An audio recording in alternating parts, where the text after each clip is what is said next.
A chilling touch. Huan Nong Weiyang. I'm 36 years old now, born and raised in Mae Hong Son Province. I just got a job at a company in a district not far from my village. The company I work for buys old antique wooden houses like traditional Thai houses or houses with Lana and Burmese architectural styles, and buys old houses built with good quality wood. The company pays a very high price. My work is similar to general construction work. The difference is that my job requires studying and keeping the blueprints of the house that will be dismantled and taking detailed pictures of the structure before dismantling. The special thing to be careful about in this kind of work is to dismantle the wood with the utmost care. The wood must not be torn, cracked, or damaged. Today is my first day working here. The boss said that today there is a job to dismantle an old Thai-style wooden house with a mix of Burmese design. The house is not very large, but he asked all the carpenters to be very careful when dismantling because every piece of wood in this house, the boss said, is highly valuable. Today, the boss could only arrange for 4 workers because other teams are still busy with their work. We are to go ahead to the job site first and dismantle the walls in small parts gradually, and in 2 more days, a larger team will come to help. We arranged and prepared our tools and helped load them onto the 4-wheeled truck. Looking at the clock on the company wall, it was almost 9:30 a.m. Uncle Boone, the foreman aged 52, who is both the driver and the head carpenter of the company, told Yom, a carpenter in the team, that the journey from Mae Hong Son to Lampang would take no less than 5 hours, so we needed to hurry. We loaded the tools onto the truck and checked everything. When everything was ready, we got into the truck and set off. I was quite excited about working on my first day because jobs that require traveling to different places like this mean we have to stay overnight at the job site. We can't just go back and forth, we have to stay until the work is finished. This company provides some dry food like rice, some dried food items, and some cooking equipment. But there isn't much food. It's mostly things like eggs, canned fish, and instant noodles. The workers have to find and buy additional food themselves. Along the way, I talked with Uncle Boone, the foreman who was driving, to pass the time. Uncle Boone, what are the biggest obstacles in this kind of work? Uncle Boone turned to look at me and smiled. Actually, this kind of work isn't very difficult. We just need to dismantle with the utmost care, that's enough. But if you're talking about real obstacles, it would probably be the house itself. When Uncle Boone said this, his expression became serious. The smile he had a moment ago slowly disappeared. You're new to this job, don't need to know too much yet. Things like this, you have to experience them yourself, encounter them yourself. Because if I tell you, it will just make you worry for nothing. Uncle Boone seemed to be giving advice, but it just made me more confused. It's okay, Peeba Way. Likely slang exclamation. The obstacles that Uncle Boone mentioned aren't everywhere. I've been working here for almost a year and it's been easy. I've never encountered those obstacles at all. But if I do, it would be something. Someone like me. Maker is brave and reliable. Maker, a young carpenter with a strong physique, also spoke loudly. He was probably no older than 27 and was laughing cheerfully. Be quiet, Maker. In this kind of work, if you don't believe, you shouldn't disrespect it. How many times have I taught you, warned you? Why don't you ever remember? Uncle Boone spoke loudly, still not quite pleased. I looked at the other carpenter. His name was Yom, around the same age as me. He was fast asleep, slumped comfortably on the car seat. When the car drove into the village, the areas on both sides of the road in the distance were still abundant with small and large trees. The houses were quite far apart. I turned to look at the clock on the dashboard, which showed 4:45 p.m. Uncle Boone called Makor and Yom to wake up and get ready because they were close to their destination. The car turned into a small alley on the left. Along the roadside, there were large monkey pod trees neatly planted in a row. On both sides, there was a long stretch of water ponds. Ahead, I could see the Thai-style house mixed with Burmese art, looking beautiful and valuable. The house wasn't exactly small, nor was it very large. Finally, the car arrived at the destination. The three of us helped unload our belongings and equipment from the car. As for Uncle Boone, he must have been tired from driving, so he went to lie down and stretch out on the swing chair that could seat 4 people. "You guys don't need to unload the tools yet.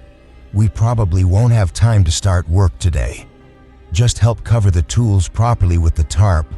Look at the sky. It looks like rain is coming." Uncle Boone gave only this much instruction for the day's work. We helped unload the belongings until everything was done. I stood looking at the house. Although the house looked old and antique, its beauty remained striking. But as far as I could see from the outside, I was surprised because the entire area looked clean.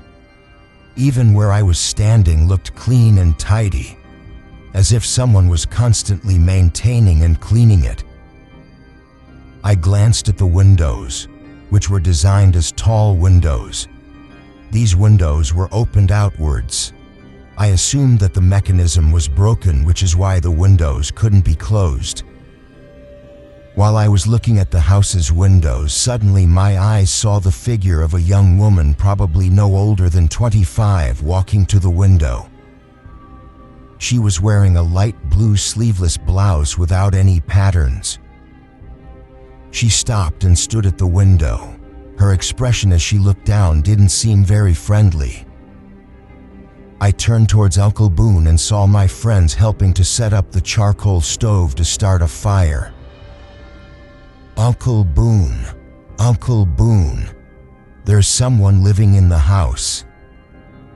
Uncle Boone and my friends turned to look at me, who had called out, and then looked up at the house. "What are you talking about, Ba Wei? How can there be anyone here?" "Where?" "I don't see anyone.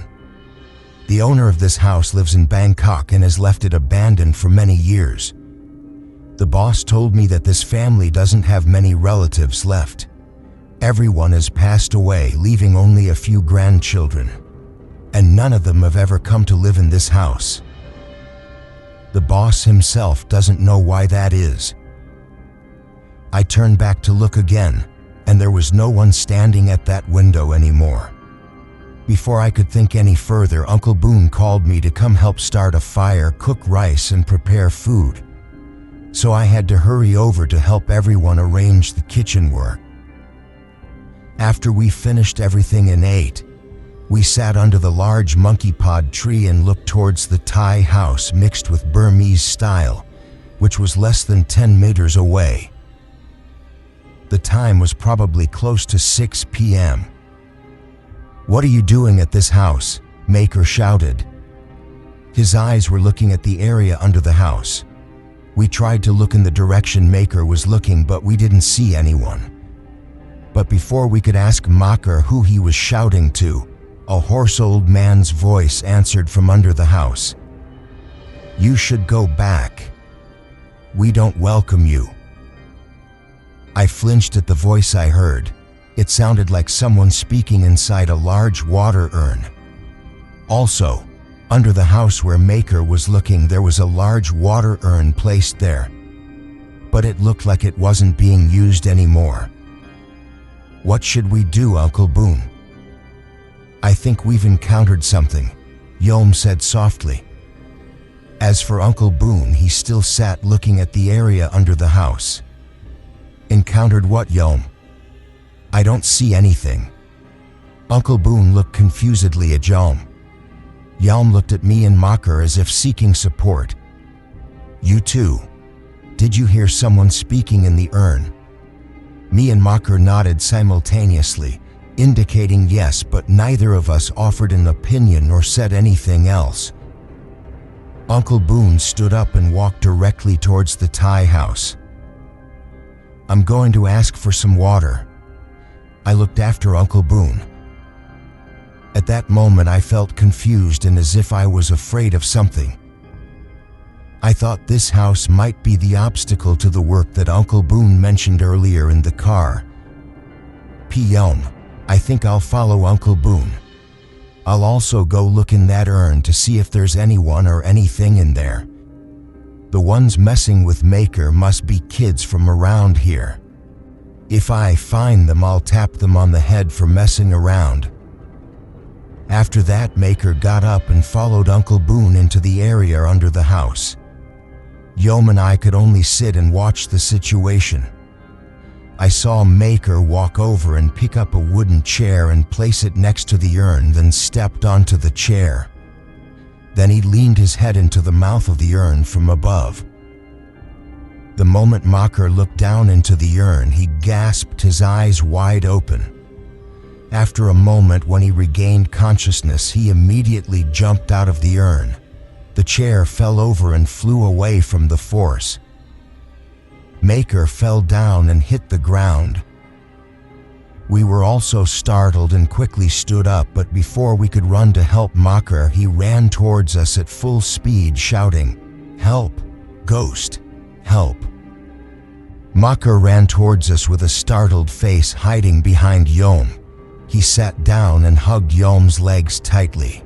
Before we could ask him anything, a hoarse voice came from behind.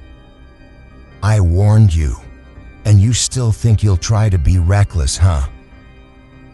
Then we heard footsteps, like someone running in circles on the house's upper floor. Yom, ba way, I just saw a body tied hand and foot in the urn. The body looked at me with its eyes wide open, rolling them around. I'm scared. Maker held onto Yom's leg and trembled. His face looked utterly terrified. At this moment, the wind was gradually blowing stronger.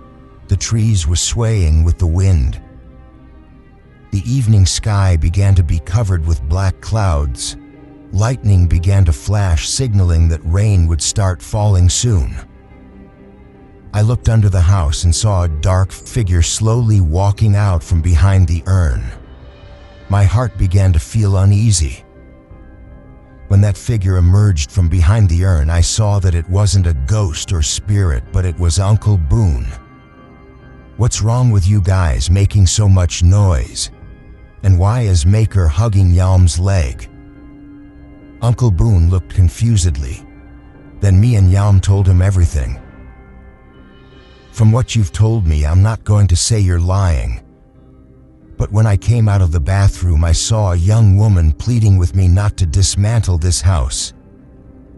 She said she was the owner of the house, named Yue Yang, and also told me to check the documents upstairs carefully and I would understand everything."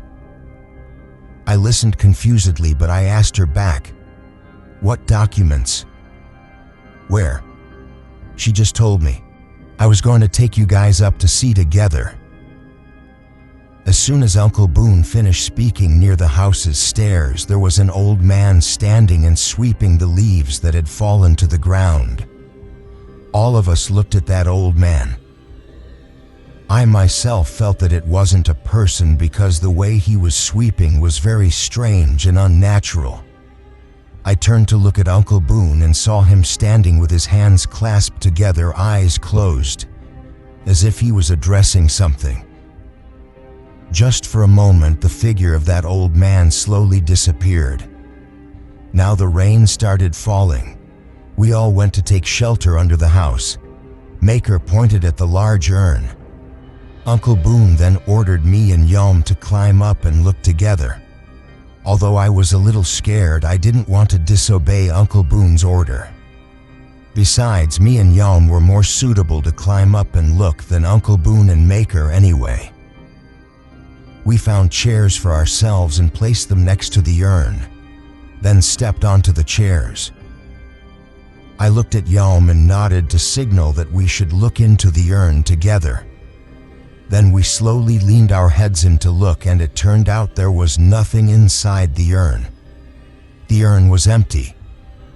This house still had some electricity, although many light bulbs weren't working. But where we were sitting, sheltering from the rain, there was one flickering fluorescent light that was on.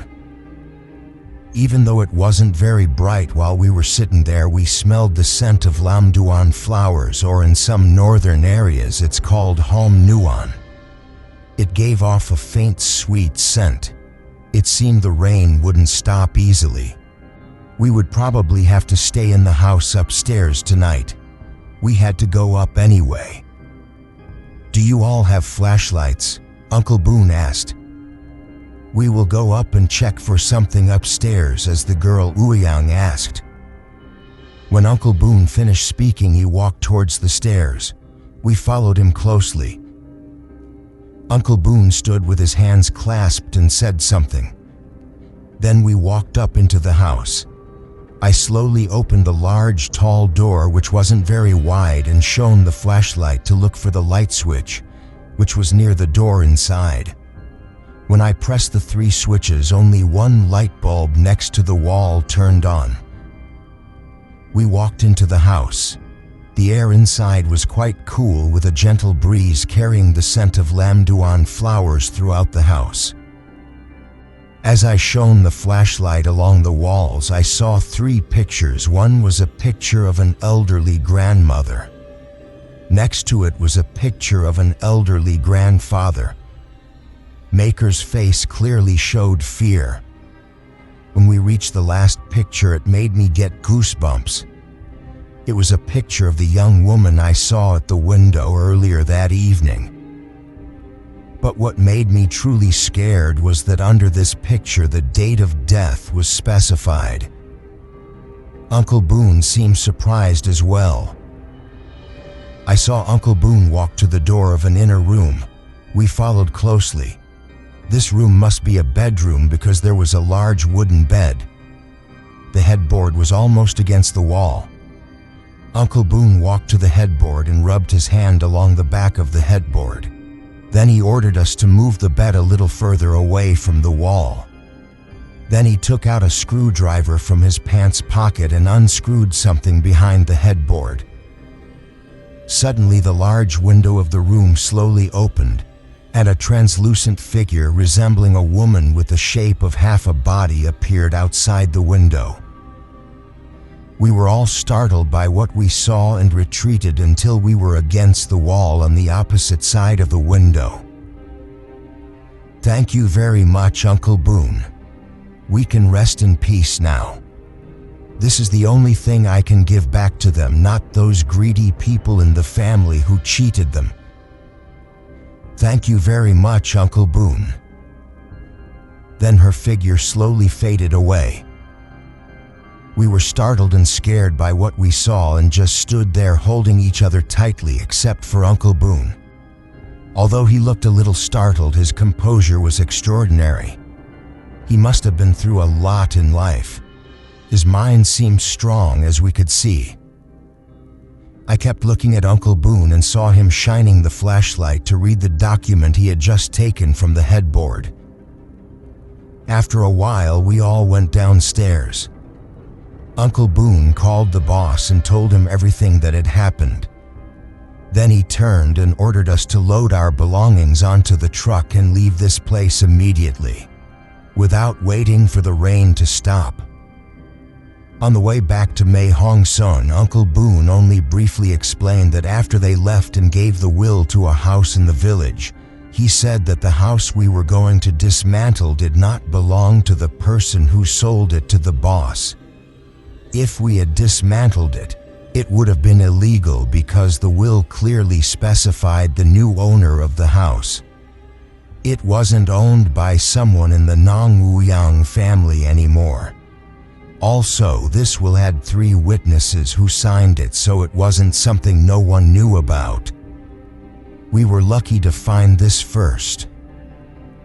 When I heard Uncle Boone say this, I didn't know if it was good luck or bad luck that we had to encounter something like this. And even though I don't know the history of that house, who it belonged to, who cheated whom, and who the rightful owner is, I hope the ownership of that house will finally return to the rightful owner. A chilling touch, the forest house. 3 months ago, after returning from tutoring, I arrived home around 7 p.m. I took a bath and had dinner. After eating, my neighbor's older sister came over and asked if I could stay with her elderly aunt for one night because the aunt was sick. I asked, "Where are you going?" She replied, "Tonight I need to go into town and stay at a friend's house because tomorrow I'm traveling to work in another province." I agreed and walked to her house nearby. She got in her car and told me she would return the following evening before driving away. When I reached the aunt's house and went inside, the old woman smiled and asked, "You're here to stay with me?" I weighed her respectfully and answered yes. By then it was around 10 p.m., so I prepared my bedding, which wasn't far from the aunt's bed. When I noticed she was getting drowsy, I turned off the TV and lights, helped her to bed, and lay down myself. After sleeping for a while, I heard a man's voice whispering in my ear, "Get out. Get out now if you don't want trouble." I jolted awake immediately. Looking around, I saw no one. Just as I was about to go back to sleep, I heard the aunt calling me to help her to the bathroom. I got up and assisted her. While standing outside the bathroom waiting for her, I heard people talking, like whispers going back and forth, though I couldn't make out what they were saying. I began to feel uneasy and wanted those voices to stop, so I impulsively said, "Who's talking around here? It's late." After I spoke, the voices went silent. I quickly covered my mouth, remembering that my parents had warned me never to address strange sounds at night. I looked around anxiously, afraid the owners of those voices might appear. I remained silent for a while, listening, but heard nothing more. The aunt, who was still in the bathroom, must have heard me speaking and asked who I was talking to. Not knowing how to answer, I simply replied, "No one." In my heart, I prayed it was just my imagination. When the aunt came out of the bathroom, I helped her back to bed. Looking at the clock, it was around 2 a.m. I returned to sleep, but I couldn't drift off, thinking about the voice that had whispered in my ear earlier. It was a male voice I had heard before, but I couldn't place it. As I was about to fall asleep, I heard that same chilling voice whisper again, "Want to see me?" A shiver ran down my spine, my heart racing. I didn't dare open my eyes, fearing I might see something horrifying. I raised my hands in prayer and began reciting mantras until I eventually fell asleep. I woke up after sunrise, said goodbye to the aunt, and hurried home. By evening, when my neighbor's sister hadn't returned, I walked over to tell her about my experience the previous night. After listening, she stood silent for a moment before telling me it might have been the voice of her boyfriend who had recently passed away. He was probably concerned about the house.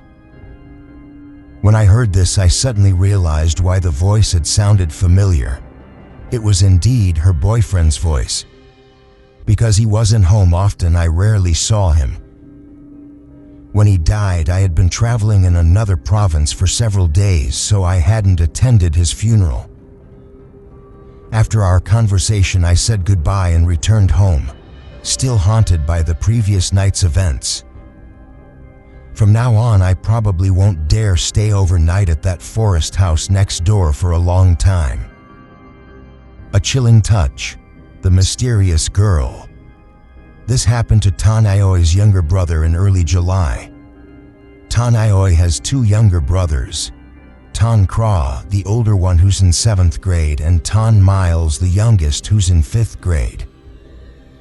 This frightening incident occurred while Tan Aoi's family was happily celebrating Tan Kra's birthday. Suddenly Tan Kra said, "Sister Aoi, do you see that girl in front of our house?" Tan Aoi looked toward the front of the house but saw no one. She turned back to her brother and replied, "Who? I don't see anyone." But Tan Kra wasn't satisfied. He walked to the front of the house looking around as if searching for someone. He turned left and right before fixing his gaze on Aunt Porn's house next door. Not long after, Tan Kra ran back with a frightened expression and said, "Sister Aoi, she stopped there. She stopped there." When their father heard the siblings talking excitedly, he got up to check the front of the house. He looked up and down the street but found no one. When he walked back, he saw Tan Kra looking pale and clutching Tan Aoi's hand tightly. Realizing he was the only one who could see the girl. Seeing Tan Kra trembling, their father went to get a Buddha amulet necklace. He put his hands together in prayer, reciting something, then placed the necklace around his son's neck. This seemed to ease Tan Kra's fear and he began to feel better. This strange occurrence brought the birthday celebration to an early end. Their father told the children to help clean up and prepare for bed. After everyone had gone to their rooms, Tan Miles, the youngest brother, suddenly woke up in the middle of the night feeling as if someone was watching him. When he turned to look out the window, he saw a dark shadow resembling a small, thin girl with long hair reaching her shoulders. Tan Miles thought his eyes were playing tricks on him, so he got up to check but saw no one. He closed the glass window and went back to bed. After sleeping for a while, Tan Miles heard dogs howling together loudly, followed by a girl's crying. The sound was chilling and filled with sadness, gradually growing louder, making him increasingly afraid. But trying to be brave, he said, "Hey, who's crying? People are trying to sleep here." When Tan Miles rolled over to face the window, he saw a girl standing behind the glass. Bright red blood covered her entire face. Suddenly, she placed her pale white hands on the window, knocking repeatedly while saying over and over, "Help me, I don't want to die. Help me, I don't want to die." Tan Miles couldn't bear to look anymore. He quickly pulled up his blanket to cover himself, but he could still hear the sorrowful, frightening cries. The sound grew so unbearable that he finally gathered his courage and spoke from beneath his blanket. "Please stop scaring me. I'll make merit for you tomorrow. I'm scared now." Soon after, the crying stopped. Tan Miles remained under his blanket until he eventually fell asleep. In the morning, Tan Miles told everyone about the horrifying experience he'd had the night before. Their father took all the children to make merit at the temple for the ghost girl. After that day, she never appeared to anyone again. No one knows who she was or how she died. A chilling touch, return it or come with me. Teacher Weefa once told a story about the sacred shrine in front of the school. One lunchtime, a male student named Palm ran frantically to the teacher saying his mobile phone had disappeared. No matter how hard he looked, he couldn't find it. Teacher Weefa went to help search and asked other students to look in various places. They found a broken SIM card in the student bathroom, but no phone. They suspected someone might have stolen Palm's phone and disposed of the SIM card in the bathroom. But Teacher Weefa didn't want to accuse anyone of theft without clear evidence. She tried to comfort Palm, suggesting his phone might have fallen somewhere and that they should continue looking. Then everyone went back to class. The next day was an important Buddhist holy day. On every Buddhist holy day, the teachers at the school traditionally brought flowers and candles to pay respects at the shrine of the guardian spirits at the front of the school, asking for protection and good fortune for everyone there. Teacher Weefa took this opportunity to ask the guardian spirits, "If someone really did steal Palm's phone, please help us find the thief." Throughout that day, Teacher Weefa continued helping Palm search for his phone everywhere he remembered going in the school, but there was no sign of it. Then something strange happened the following morning. While Teacher Weefa was sitting in the teacher's room, a female student came to her with a mobile phone. The girl's eyes were swollen as if she had been crying all night. She confessed to stealing Palm's phone and explained why she was returning it. The previous night, while she was sleeping, she heard someone calling her name. When she opened her eyes, she saw an old man staring at her.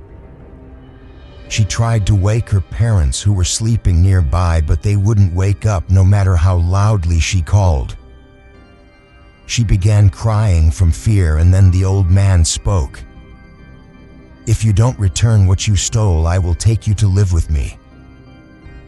When he finished speaking, the old man's figure gradually faded away, but she continued crying nearly all night, afraid he would return. In the morning, she rushed to return the phone. Teacher Weefa took the girl to Palm to return the phone and apologize for stealing it. The teacher assigned an appropriate punishment according to school regulations to discourage others from following her example, then took the girl to light incense and ask forgiveness at the guardian spirit shrine. The girl willingly complied, having personally experienced the true power of the school's guardian spirits. A chilling touch temple fair encounter. One night around 2 a.m. while Pang was sleeping, she woke up because she detected the scent of Thai perfume touching her nose. Looking around the room, she saw no one. Soon, the pleasant fragrance changed to a putrid smell like something rotting. Being very sleepy, Pang went back to sleep without concern. When she woke up in the morning and told her mother about it, her mother replied with a worried expression, "Be careful." That was a warning. That night there was a temple fair near Pang's house. She called her friends to go together as teenagers do. Da and Phi, her friends, agreed to join her. At the appointed time, Pang walked to Da's house in the same lane to wait for Phi to pick them up on her motorcycle. Soon Phi arrived and all three rode together on the bike, chatting along the way. Pang suggested they go pay respects to the Buddha image by placing gold leaf on it, but Da preferred to just walk around the fair. Phi also declined to visit the Buddha image, so Pang had to abandon her plan since no one wanted to join her. Soon they arrived at the temple. Pang and her friends enjoyed walking around, stopping to buy food and playing fair games. After a while, Pang needed to use the restroom, but from where they were, it was quite far to the toilet. Pang said she didn't dare go alone because to reach the bathroom, she would have to walk past a stupa and a building housing cremated remains, an area with almost no people in a very scary atmosphere. Da and Phi agreed to accompany her and use the restroom themselves. The three hurriedly walked past the stupa and building to reach the bathroom quickly. Soon they arrived and took care of their business. Pang finished first and came out to wait, as there was a line of people waiting to use the restroom. Soon she saw Da and Phi walking out. Da suggested they continue exploring other areas, but Pang wanted to go home.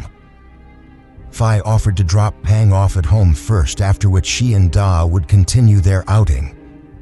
So the three walked back the same way they had come, heading to the parking area where they had left the motorcycle. As they approached the stupa, Pang saw a woman standing with her back against it. She was wearing black clothes and had short hair, standing with her head bowed, crying. While Pang was looking at her curiously, the woman raised her head and turned to look at Pang as she walked by. The woman's face was mangled beyond recognition. The smell of decay, like a corpse, filled the air. Pang was shocked almost to the point of collapse. She quickly asked her two friends if they saw the short-haired woman in black with the mangled face standing by the stupa, but both said they didn't see anyone. Pang was trembling with fear. Phi comforted her, telling her to stay calm, and hurried to take her friends home. As the three rode out of the parking area toward the temple gate, they heard dogs howling all along the way. The road was deserted with hardly any vehicles passing. Pang kept looking anxiously at the roadside, appearing restless and suspicious. After riding a bit further, Phi suddenly braked hard, causing the motorcycle to lose control and fall. Everyone was thrown off the bike, but fortunately they were only slightly injured. Phi got up with a frightened expression, saying she had seen a woman in black with a mangled face walk directly in front of the motorcycle at very close range. She had been so startled that she swerved to avoid her, causing them to fall. As Phi finished speaking, all three smelled the rotting odor drifting toward them. Terrified, they put their hands together in prayer and huddled close to each other. Pang then said, "Please don't scare us anymore. We'll make merit for you." After those words, the putrid smell disappeared. Phi went to pick up the motorcycle and checked its condition.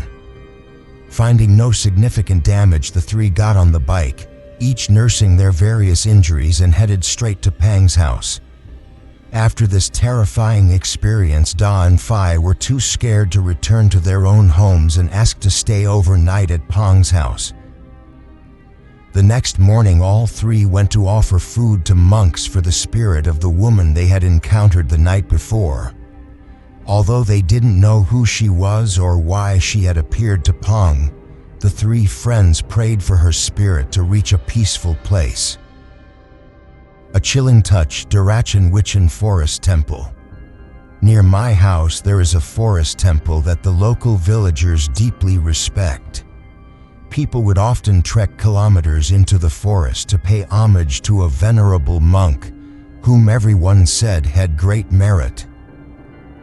I had heard my parents tell the history of this monk since I was a child. They told me that when he once traveled through this village, back then we were very poor and most villagers relied on farming. One year there was a severe drought. The rice crops died and the trees and plants withered and dried up from lack of water. With no produce, there was no income. Hardship spread everywhere. Money was hard to find, and there was no help. When desperation arose, theft, snatching, and robberies became rampant.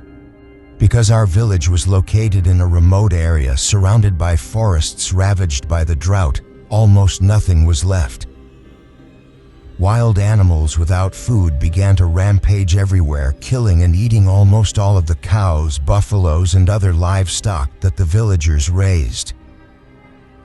At that time, all the villagers lost hope in continuing to live. Some committed suicide to escape starvation and suffering. But those who could not abandon their loved ones had to grit their teeth and continue fighting. Until this venerable monk happened to walk through the village. Everywhere he walked, the plants and crops thrived and bore fruit abundantly. Where water sources had dried up, as soon as he glanced and said for it to be full, a large amount of water immediately emerged from the ground. Villagers excitedly recounted the miracles that happened, saying it was because of his immense merit and spiritual power that he could command nature. Everything the venerable monk did on this occasion was to help those who sincerely practiced the Dharma at the secluded forest temple. So the villagers eagerly helped build a temple for him. When the temple was finished, they would visit the temple regularly to make merit, observe precepts, and receive blessings, even though they had to travel several kilometers to reach that temple. At first, the villagers only made merit, but they started asking for luck and fortune, asking for auspicious numbers and winning the lottery frequently. Some said he had special blessings. Just a single touch and all illnesses would disappear. Disabled people could walk again and blind people could see again. When I heard this story at first, I didn't believe it much. It seemed like boasting, lying, or just joking around. But then when I took a friend who had breast cancer to seek treatment from him, he actually recovered. Since then, I have respected that venerable monk. After that, my family and I had the opportunity to practice Dharma at that temple often. My life was smooth. Whatever I wanted to do, I usually got what I wished for. Other villagers were the same, so we would often stay overnight at the temple for several days to perform religious ceremonies that were different from what we were used to, with full participation. Many years passed and faith began to turn into blind superstition. As for me, I was away from the village for several years because I went to university. But when I finished studying and returned to this village, I saw changes that were hard to accept. Many villagers whom I used to greet and chat with, who always smiled, had become mentally disturbed, rambling about monsters and spells. The uncle next door complained every day that his wife had gone to practice Dharma at the forest temple for months and months, and when he went to find her, she wouldn't come back. "What happened, Mom?" I couldn't help but ask, having just returned home for only 2 days, seeing how much the once warm village had changed from my memory. The fresh market where villagers used to set up stalls to sell goods was almost deserted. This house and that house kept complaining that their relatives had disappeared to the forest temple. They said the venerable monk was practicing Darachan Wichan, debased animalistic magic, and it backfired, and the villagers who went to practice Dharma with him didn't survive. I was shocked by my mother's account, and she also told me that a year before, the venerable monk had started to change. He started giving villagers strange chants to recite and force them to drink strange water that he claimed was holy water. After that, the villagers who went to practice Dharma with him started acting strangely, spaced out, like people without consciousness.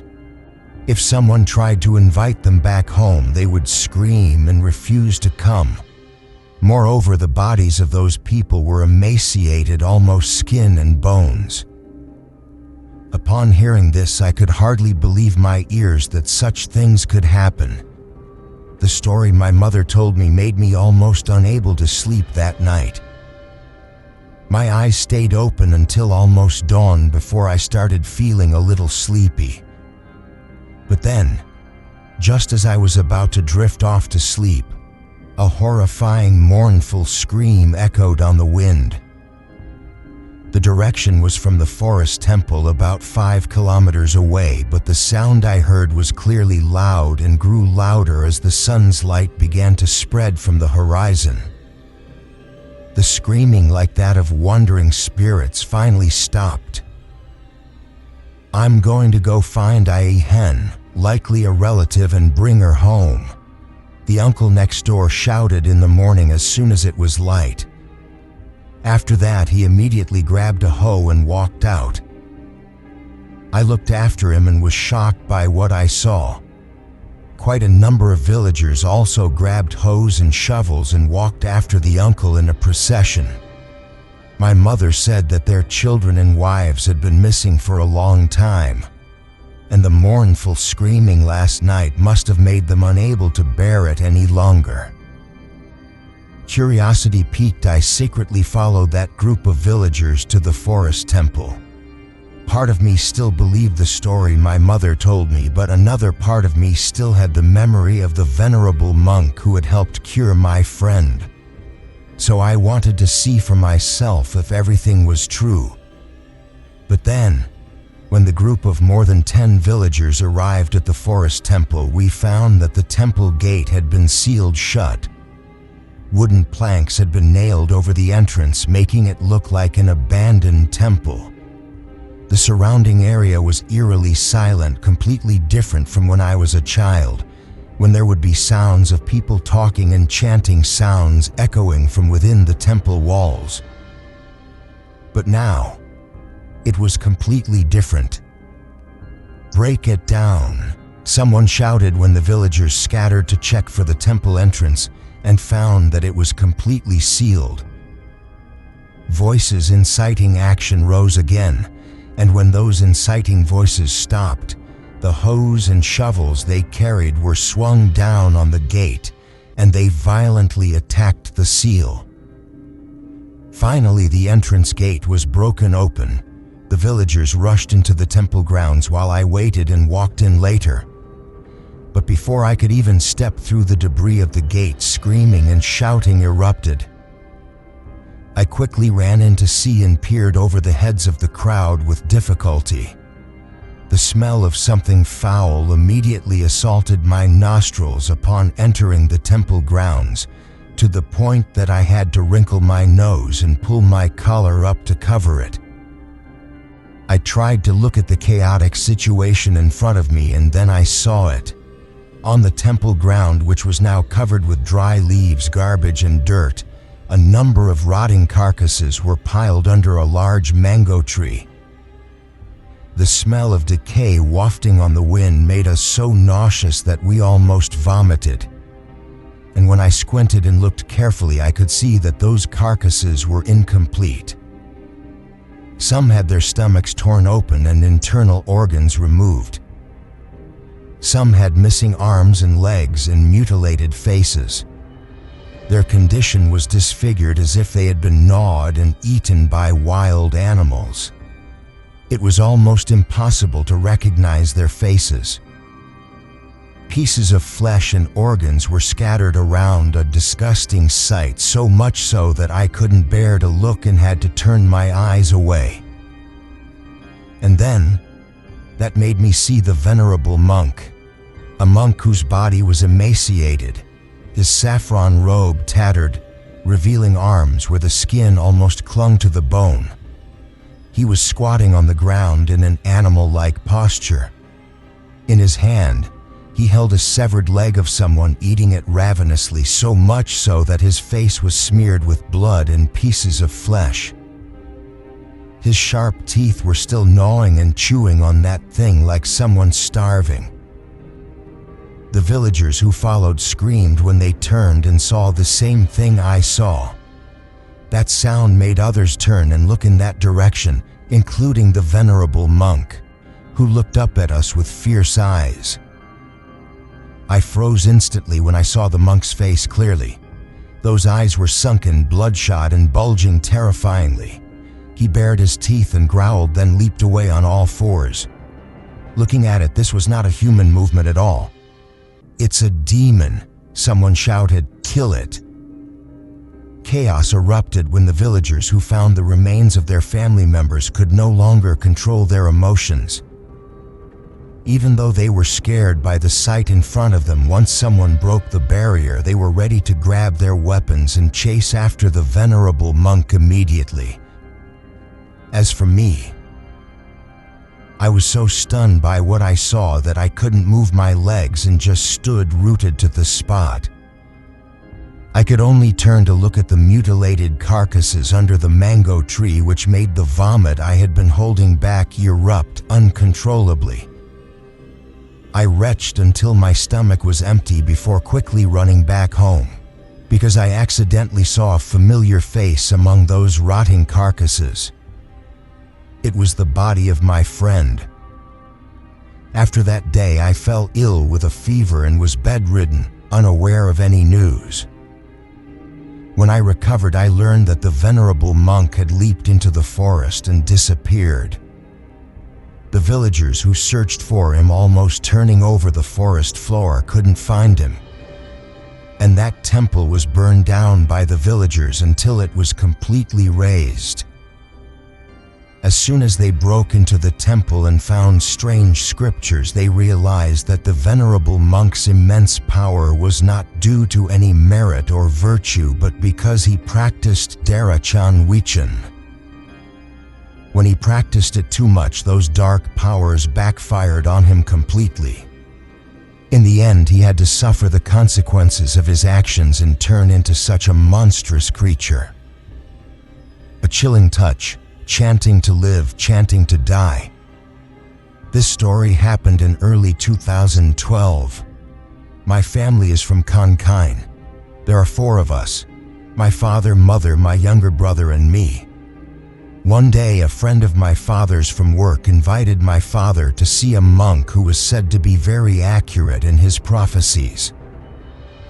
The temple was in Namphong district, Konkain province. When my father went to see the monk prophesied that one of his children would die. My father was very shocked and came back to tell my mother. The following week, my father and mother took me and my younger brother to see the monk. When he saw us, he prophesied that I would die violently. My mother was worried upon hearing this and asked him if there was any way to remedy it. The monk said that we should perform a ritual called chanting to live, chanting to die, where I would lie down and be covered with a cloth like a deceased person, and then the monk would chant prayers for the ritual. After the ceremony was finished, my mother looked more relieved. Then my mother took me to a Chinese temple in the city district where I live to perform a ritual to avert bad luck for my Chinese zodiac year. I agreed to do everything to make my mother feel at ease. Time passed until May. My younger brother started coughing nonstop for a month. When the coughing showed no signs of stopping, my mother and I took him to see a doctor. While waiting for the test results, my aunt, who worked as a nurse at that hospital, whispered to my mother that the mildest lung disease was tuberculosis. When the test results came out, the doctor said my brother had tuberculosis, so my mother felt relieved. At least it was the mildest illness. My younger brother was in the hospital for 3 days and his condition didn't improve at all, so the doctor ordered another blood test. The results showed that my younger brother had stage 4 lung cancer. The chance of survival was only 10%. My mother couldn't hold back her tears and cried out of pity for my brother because normally my brother didn't smoke. He drank sometimes, but not heavily, so he shouldn't have had such a severe illness.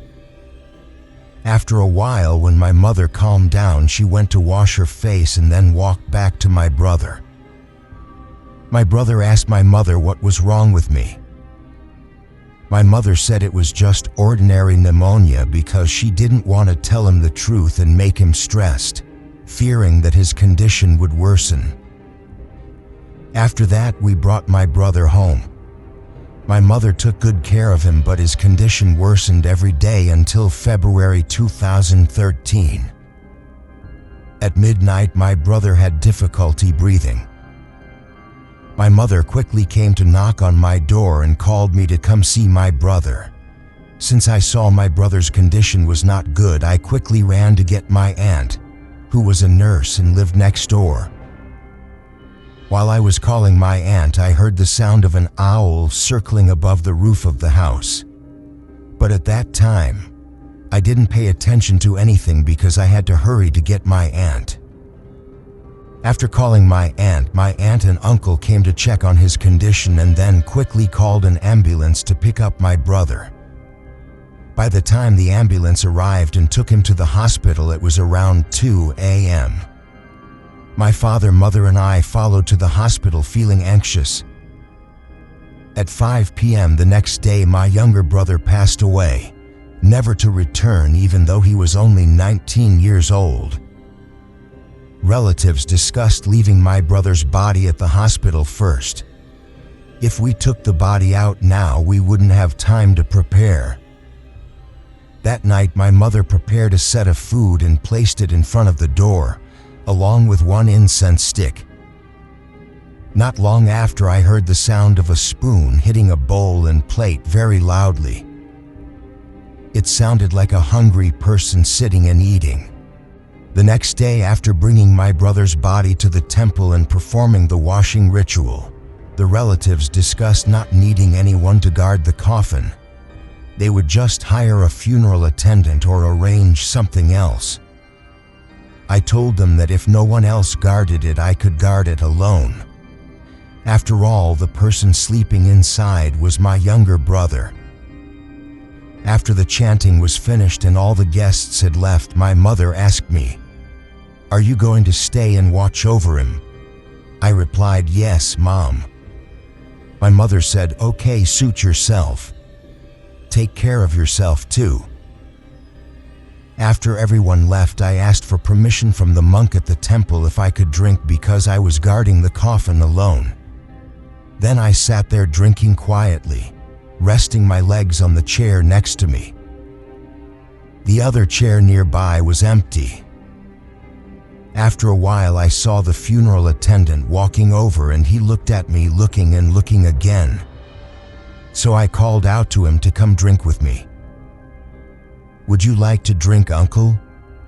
But the funeral attendant said he didn't drink.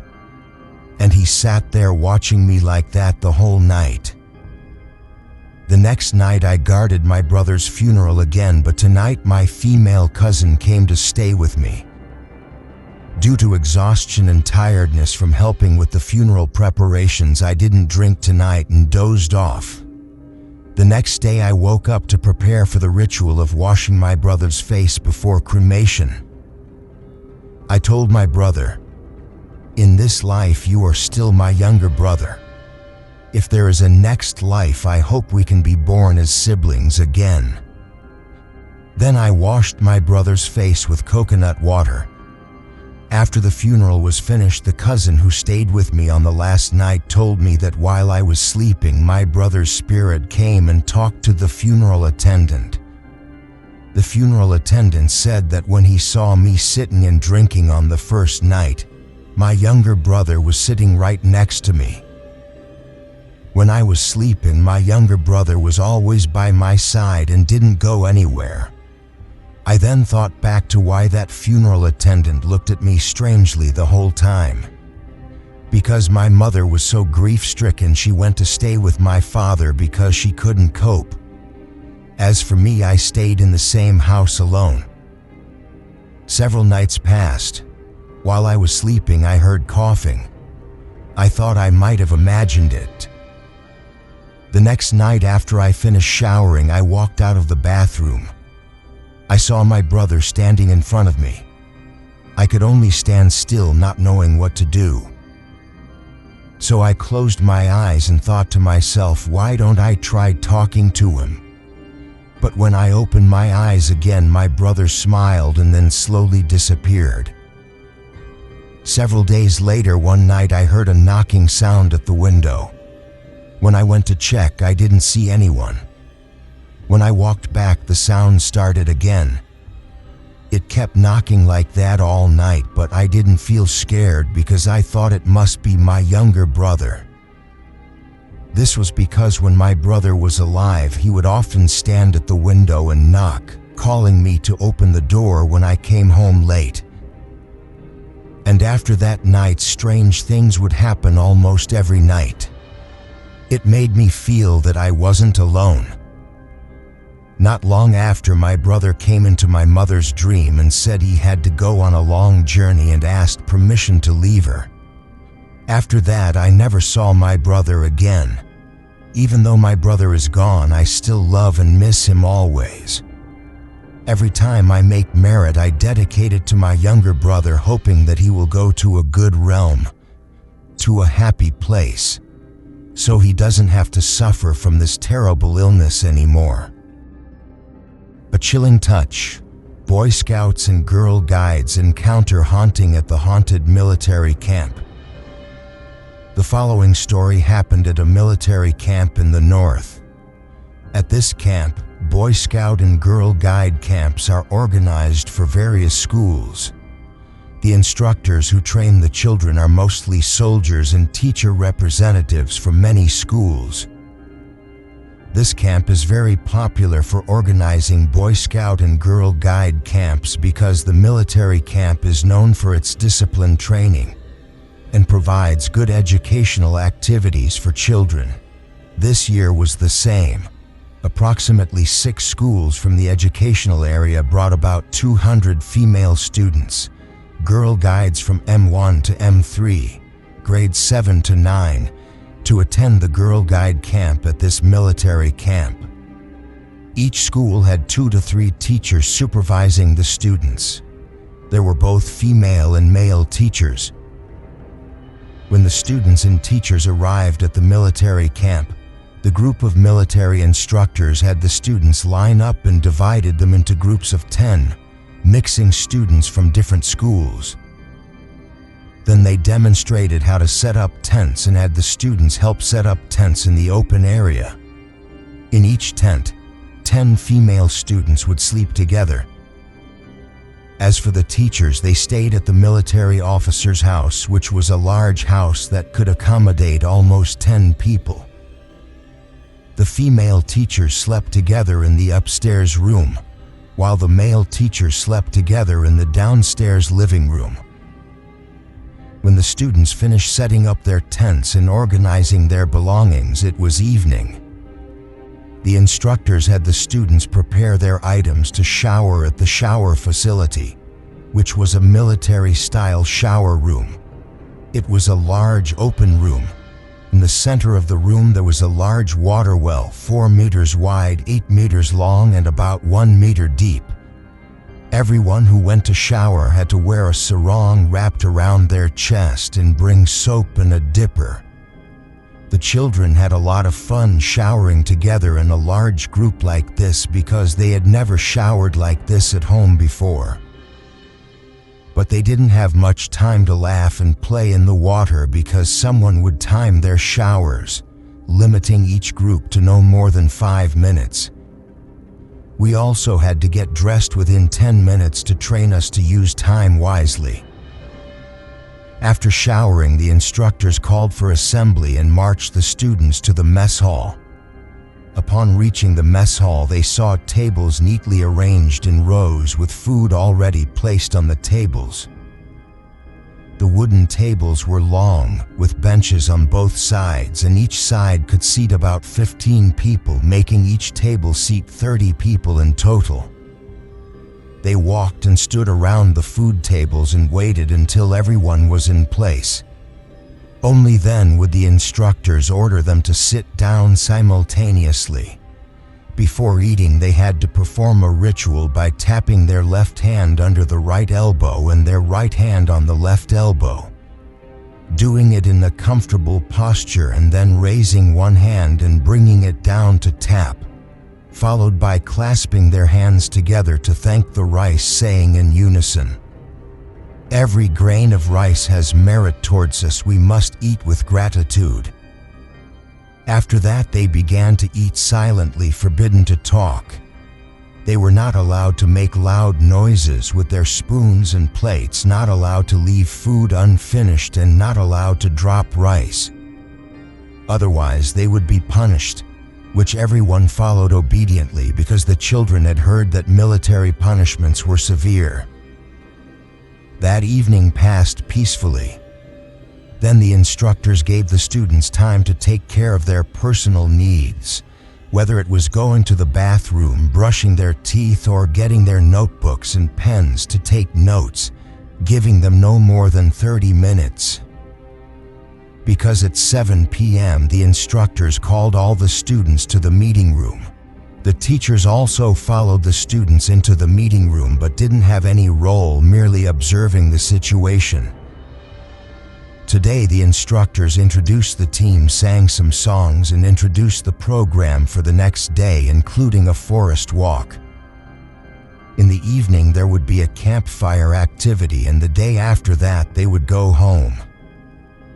This Boy Scout and Girl Guide camp lasted a total of 3 days and 2 nights. After introducing the activities, the instructors had the students return to rest. At that time, it was around 8:30 p.m. When the students returned to their tents, they introduced themselves and got to know each other because they were from different schools and were excited to meet new friends. Many didn't go to bed and stayed up talking until around 11 p.m. A military instructor came and told them to turn off the lights and go to bed, forbidding talking or making noise. But the children didn't go to sleep and kept talking secretly. The main topic the children talked about was ghosts and the mysteries of this camp, because before coming to the camp, the seniors at their schools had told them that this camp was haunted and people had been scared here before. This made the children so scared that they didn't even dare to go to the bathroom, or if they really couldn't hold it, they would go in groups of no less than 10 people. And then the chilling event happened. At that moment, it was almost midnight. In one tent, there was a moaning sound followed by crying. The sound was so loud that friends were startled and got up to shine their flashlights. And the image they saw was a girl sitting there crying, moaning and screaming loudly, pulling her own hair in a messy way. Her eyes were red, like she was possessed. After a while, another girl convulsed. The children were startled and panicked. Soon the lights all over the field turned on, but the situation still didn't calm down. Children gradually fell down one by one. Some tore their clothes, some bit their teeth and cried like animals. One person spoke up and said, "You disrespect me, you disrespect me." That wasn't enough. Some choked themselves and screamed throughout the field. As for the children who didn't show any symptoms, they cried out of fear, so loudly that the sound reached the teachers at the staff house. The teachers rushed to the scene and saw about 20 children lying on the ground, convulsing with strange symptoms. The instructors and teachers helped to restrain them and tied those students with ropes to prevent them from hurting themselves. Then they put them in a military vehicle to take them to the hospital. As for the remaining students, the instructors took them to the meeting room, had them meditate, and then told them to go back to bed. The military instructors told the teachers that events like this happen often at this military camp. It's because the children listened to too many stories about ghosts, causing mass suggestion and hallucinations. They called it mass hysteria. When they calm down, it will go away. Or if they are given anti-anxiety medication, they will get better. When the teachers heard this, they felt relieved. The next morning, some of the children who went to the hospital returned to continue the camp. And about 5 children were picked up by their parents to go home. It was a chilling event that would be remembered for a long time. Today, the children were going on a forest walk. As for the teachers, they waited for the children at the camp and didn't go with them.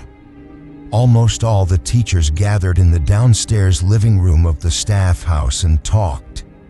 They talked about the children who had mass hysteria. The teachers themselves had also heard ghost stories about this camp. Everyone recounted them as funny anecdotes. But while they were having fun talking about ghosts, strange things happened. The living room where the teachers were gathered had a large main door that folded open towards the south. When the cold wind blew from the northeast, the large door suddenly closed by itself.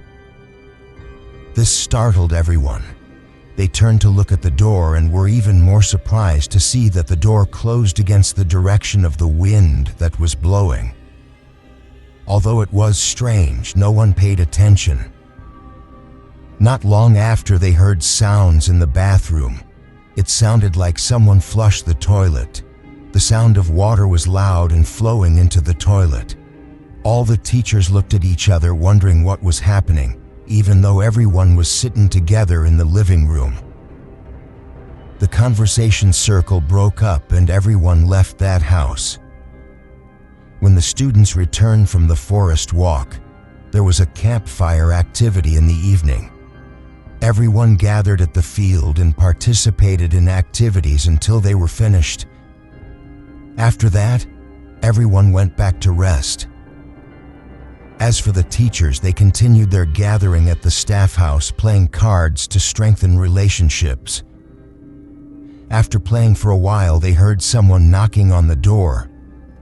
One teacher got up and opened the door. When they opened it, they didn't see anyone, so they went back to sit down. Then the knocking sound on the door started again. The teachers in the group thought it must be some of the female teachers who didn't come down to play and had changed their minds and wanted to join. So they shouted, "Come in. The door is not locked." And everyone went back to playing cards. Not long after, a woman walked to the door and said, "You're not asleep yet. It's midnight.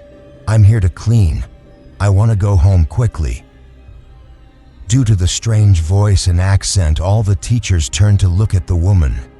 They only saw a pale face and long hair, but her clothing was not clear because she was standing behind the door in the dark. Suddenly, they heard a female teacher upstairs screaming. They could make out that someone was dragging her out of the room. While everyone was startled by the screaming, the woman standing at the door had disappeared. At the same time, that teacher ran down the stairs in a hurry, looking startled. Everyone told her that no one had gone upstairs. The card game stopped, and everyone dispersed to go to bed. Around 2 a.m., everyone woke up with a start because they heard sounds in the kitchen like cats fighting. Sounds of cups and dishes breaking and pots falling over loudly. But no one got up to check. Until the next morning, before going home, the teachers who wanted to know what had happened in the kitchen went to survey the kitchen to see if anything was broken. But when they went into the kitchen, it turned out that nothing was broken. Everything was normal and in order. And what was strange was that a picture of a young woman was stuck on the wall of that kitchen.